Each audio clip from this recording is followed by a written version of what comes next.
And they are talking about the projects and the benefits. I'm not going to be taking any risk on talking about how the community have benefited or anything like this, क्योंकि मैं जो भी कोई इस तरह की कोशिश करूँगा वो मैं परवीन साहिबा और चाचा सुल्तान ने जो कुछ कहा उनके असर को ज़ाहिर ही करूँगा. So I should effectively refrain myself from that. So this is what I'm going to do. But I think this is another wonderful opportunity to basically recognize, acknowledge, and appreciate the efforts of our fund implementing partners. Many of them are here in the room, and this is another kind of a wonderful and welcoming gesture that the implementing partners and the NDRMF implementing partners that do actually come together for these occasions. And I'm sure that during the implementation and execution of these projects, we do seek kind of advice and inputs from each other as well. Muslim Aid is one of those premier FIP and who has been really forthcoming or बड़े time के ऊपर अपना project बल्कि before time अपना projects अपने complete करते हैं. We have a wonderful experience of working with them and we rely on our FIPs क्योंकि fund have its own limitations. We are a funding agency and we actually want to dedicate our efforts and our focus not on the implementation of the projects, and we do not have the capacity for that. We actually want to focus ourselves on the other side of the equation, which is to mobilize fund and talk to the donors like ADB in this particular case, and similarly rallying many others to come forward and to contribute for there are several opportunities just like these which we have just been demonstrated, and we have seen the benefits and the co-benefits which have brought to the communities. So this particular project is it's really a showcase for how the communities can actually be engaged.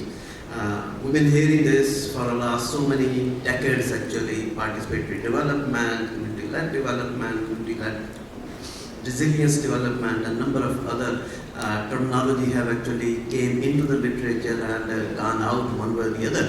And sometimes it has actually done some extremely valuable and constructive and beneficial work. But I think that's where the whole science actually comes to its beautiful play out.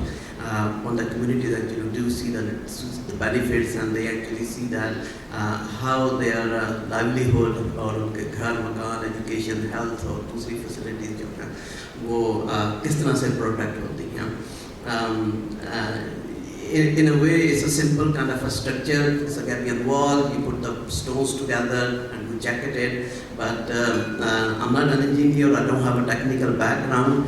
But we do actually see that how beneficial and what a characteristic role these walls can actually play in terms of protecting the communities. And the one thing is the actual benefits and the actual protection and the safeguard these walls actually do provide. The other thing is the ray of hope which actually gets ignited to those communities. So once you are protected or you feel yourself safeguarded, you have that hope, and you actually want to work on your agriculture, you want to work on your education of your children, and similarly your other activities as well. So I think when we're talking about sometimes जब हम वो projects की conclusions कर रहे होते हैं और वो रिपोर्टें लिख रहे होते हैं और वो सारा कुछ कर रहे होते हैं तो उसमें वो जो co-benefits हैं वो उस तरह से reflect हो नहीं पाते. And we technical people, we somehow we got used to this technical jargon, EIRR and a number of kilometers and the height and number of other things, which of course is important. And I'm not saying that all these different indexes and indicators and they shouldn't be reported or shouldn't be actually brought into the attention of all of these people. But I think the real value is that the co-benefits which actually infused into the communities, into the local people there. And so I was talking with Asif Saab from Islamic Relief and just say that, okay, how difficult it is to build this kind of a wall, because you have to, it's literally,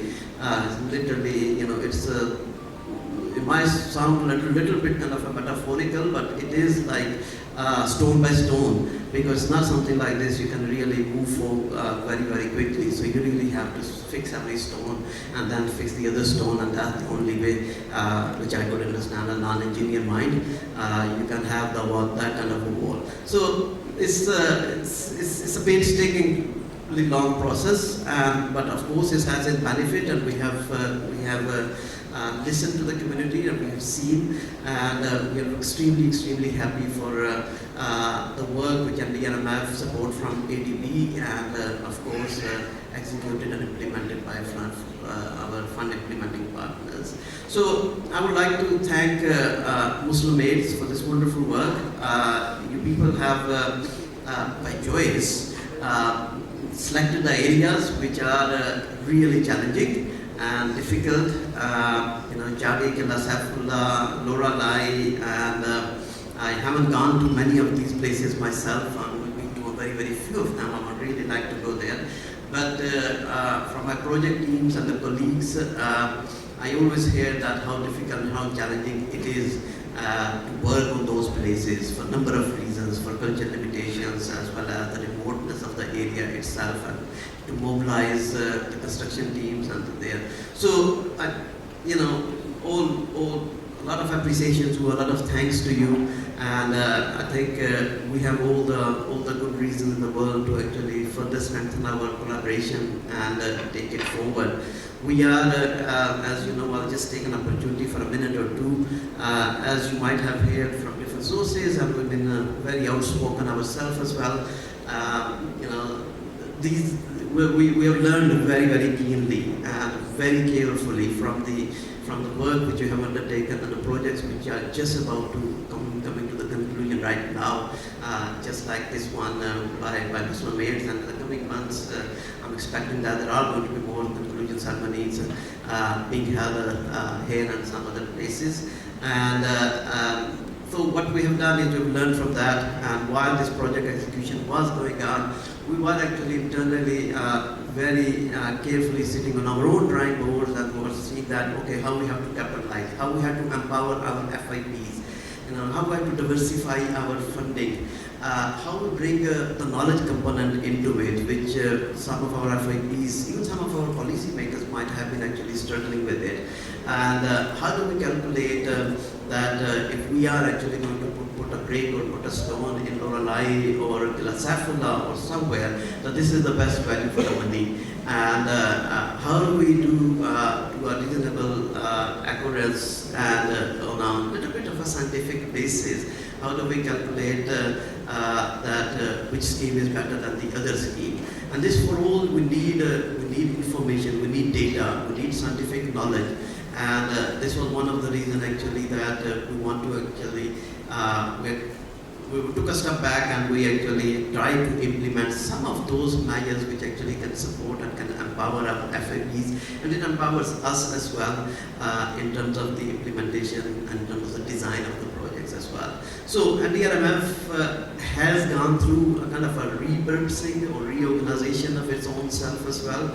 We just got our 10-year business strategy approved by our board. We got a DRF strategy approved by the board as well, which is ready to implement. We have our NatCat natural catastrophic model data center, which is up and running and fully functional now, which of course, I mean, for next time when you are Asif Saab, you're designing a project, regardless funding is coming from NDRMF or anyone, if you just send us the coordinate and you want to have a kind of a scientific information about it in terms of having the fragility curves or accidents curves, or what is going to be the flood situation in the area for the next 20, 30 or even 200 years, and similarly other things as well, right, with this kind of support and the information just as a partner. So thank you very much, and once again, we'll look forward to working with you, Muslim Aids. Thank you very much.